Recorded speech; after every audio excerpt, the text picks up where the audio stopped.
नमस्कार प्रेक्षकांनो, ठरलं तर मग मालिकेच्या आजच्या म्हणजेच 21 एप्रिलच्या भागात आपल्याला एक जबरदस्त असा ट्विस्ट पाहायला मिळणार आहे. पण त्याआधी जर तुम्ही माझ्या चॅनलवर नवीन असाल तर चॅनलला प्लीज सबस्क्राईब करा.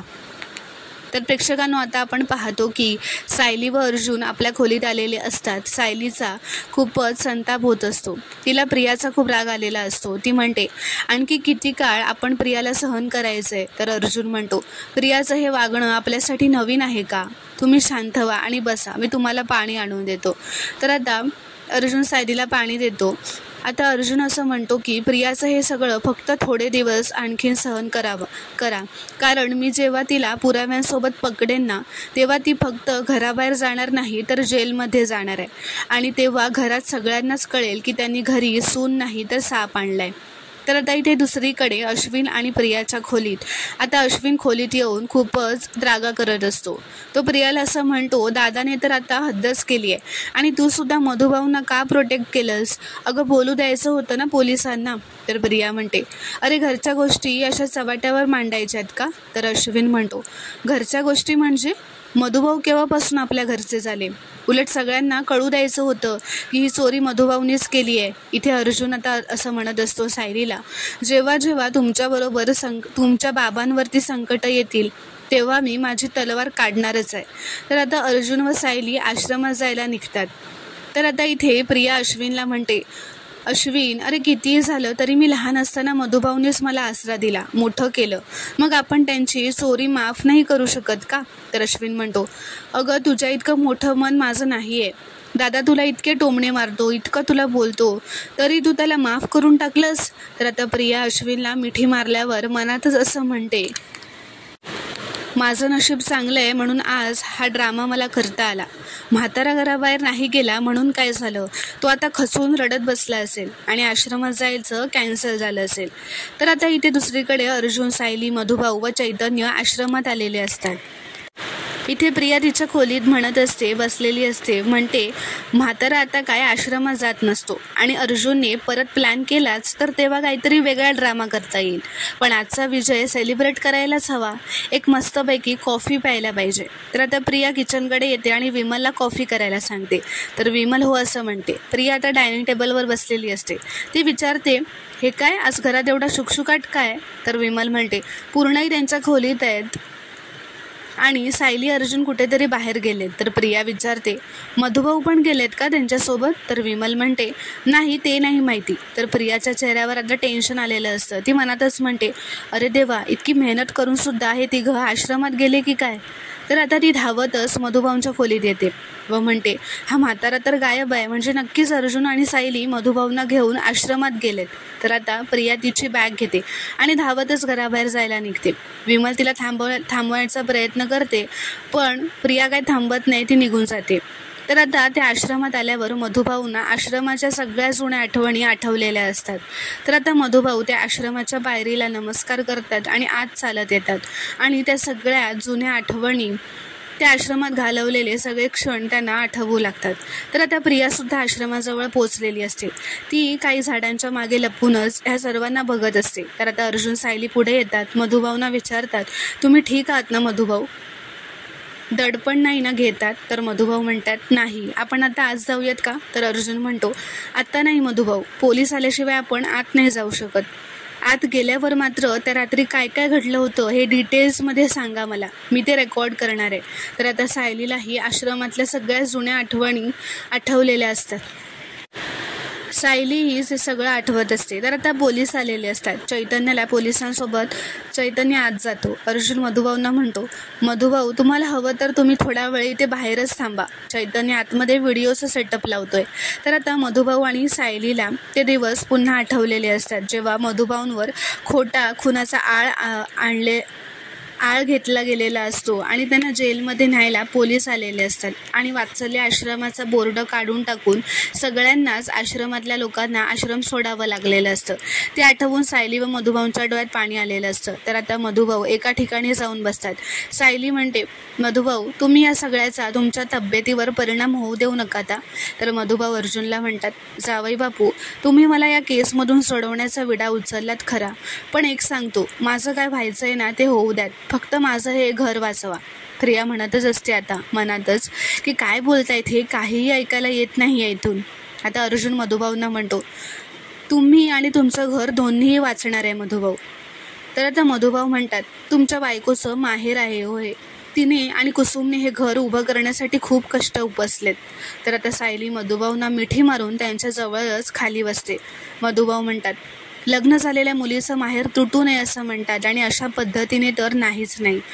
प्रिया आता असं म्हणत असते, हे अर्जुन आणि सायली किती चिकट आहेत. मला वाटलं होतं घरी मधुभाऊ रडत बसले असतील, पण नाही, त्यांना घेऊन आले इथेच. तर आता अर्जुन असं म्हणतो मधुभाऊंना की आय प्रॉमिस यू मधुभाऊ, तुमच्या बायकोचं माहेर कधीच तुटणार नाही. अहो अजून तर मला या घरात हक्काने जेवायला यायचं आहे, हक्काने खूप लाड करून घ्यायचे आहेत आणि मला तो दिवस लवकरच येणार आहे असं मी तुम्हाला प्रॉमिस करतो आणि ती माझी जबाबदारी आहे. तर आता सायली, अर्जुन व मधुभाऊ आत आश्रमात जातात.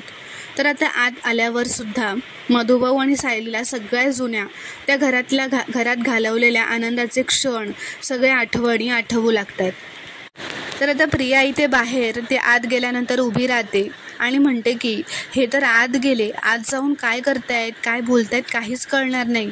पुढे जाऊन बघितलं तर नको पकडले गेले तर सावरणं जास्तच अवघड जाईल, त्यापेक्षा इथून निघालेलंच बरं असं म्हणून ती तिथून निघून जाते. तर आता इथे दुसरीकडे सुभेदारांच्या घरी अश्विनने घरी आल्यावर गुलाबाची फुलं आणलेली असतात. तर घरातले कल्पना म्हणजे प्रताप, कल्पना, पूर्णा जे सगळे डायनिंग टेबलवर बसलेले असतात ते त्याने प्रिया तन्वीसाठी फुलं आणलेली असतात त्यावरून त्याची मस्करी उडवत असतात. असं म्हणत असतात की ही फुलं तू आमच्यासाठी आणली आहेस ना असं विचारून मुद्दामच त्याची मस्करी करत असतात. तर नंतर कल्पना म्हणते, माझ्या मुलाचा चेहरा तरी बघा. अश्विन, जा जिच्यासाठी फुलं आणली आहेस ना तिला नेऊन दे.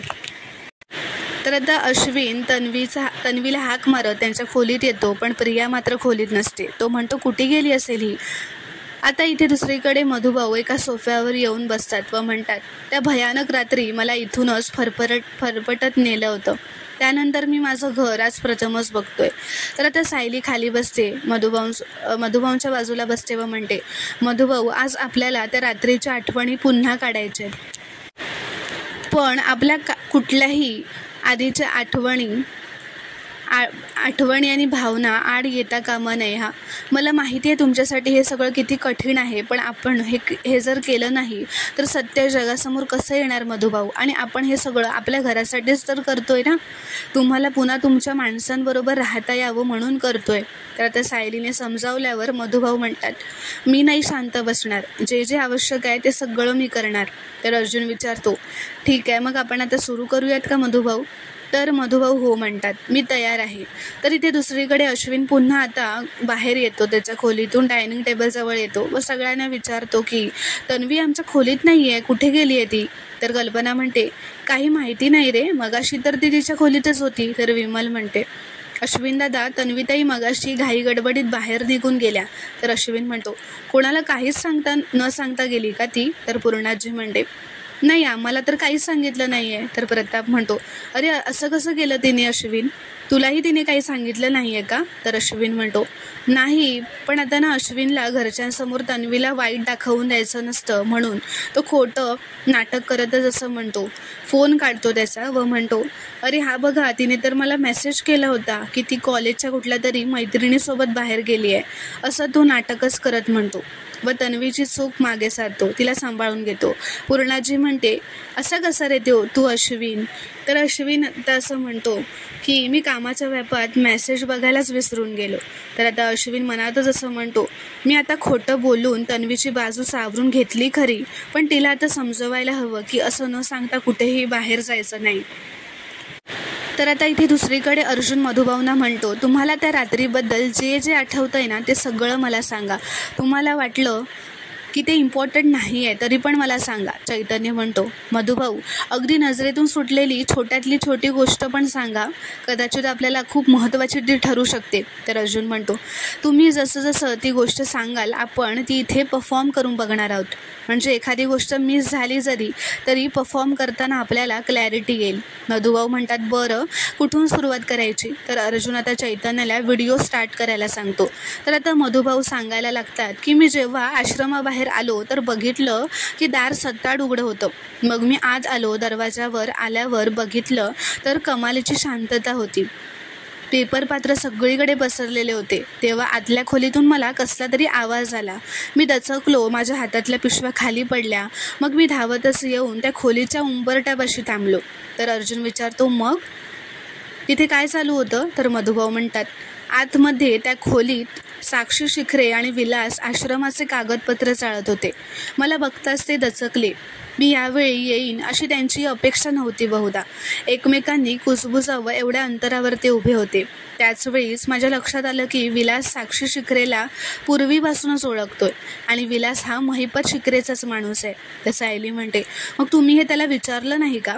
तर मधुभाऊ म्हणतात, विचारलं ना, अगदी लागलीच विचारलं. तर अर्जुन म्हणतो, मग तो नाही म्हणाला का?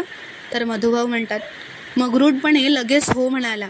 अर्जुन म्हणतो, तो महिपतचा माणूस आहे हे त्याने लपवण्याचा प्रयत्न नाही केला का? तर मधुभाऊ म्हणतात, अजिबात केला नाही.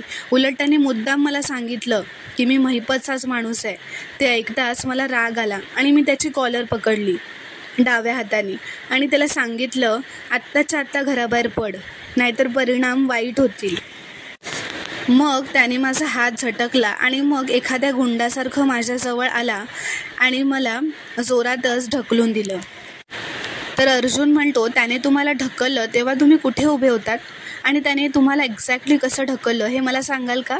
तर आता अर्जुन एका पोलिसाला तिथे विलास म्हणून उभं राहायला सांगतो व मधुभाऊंना म्हणतो, हा विलास आहे असं समजा आणि त्याने तुम्हाला एक्झॅक्टली कसं ढकललं होतं ना हे दाखवा. तर आता तो पोलीस त्यांना ढकलून दाखवतो. मग मधुभाऊ म्हणतात, मग साक्षी आणि विलास मला म्हणाले की तुमचे हे जे आश्रमाचे पेपर्स आहेत ते आम्हाला सुपूर्द करा, नाहीतर हा आश्रम चालवणं तुम्हाला डोईजड जाईल. तर मधुभाऊ म्हणतात, मी त्यांना म्हटलं सुद्धा की टॅक्सच्या पैशांची आम्ही व्यवस्था केली आहे. मग त्यांच्या चेहऱ्यावरचा रंगच उडाला होता हे ऐकून. तर मित्रांनो, पुढील भागात आपण पाहणार आहोत की आता अर्जुन असं म्हणतो की प्रियाच्या स्टेटमेंटप्रमाणे प्रिया त्या टेबलाच्या मागे लपली होती. अर्जुन म्हणतो, येस, प्रियाला इथून गोळी मारली होती. या अँगलनेच मी आता इथे राहून बघितलंय, मी त्या अँगलनेच इथे बसून बघितलंय, पण मी जर त्या अँगलने बघितलं तर काहीही दिसत नाही आहे. आणि हाच जो पॉईंट आहे ना तो आपल्या केससाठी खूप महत्त्वाचा ठरणार आहे, टर्निंग पॉईंट ठरणार आहे. तर हे ऐकून आता सायली, मधुभाऊ, चैतन्य खूपच खुश झालेले असतात. तर मित्रांनो, पुढील भागात आता काय घडणार हे पाहणं खूपच रोमांचक ठरणार आहे. व्हिडिओ पूर्ण बघितल्याबद्दल धन्यवाद. व्हिडिओ आवडल्यास कॉमेंटमध्ये नक्की कळवावं. चॅनलला प्लीज सबस्क्राईब करा.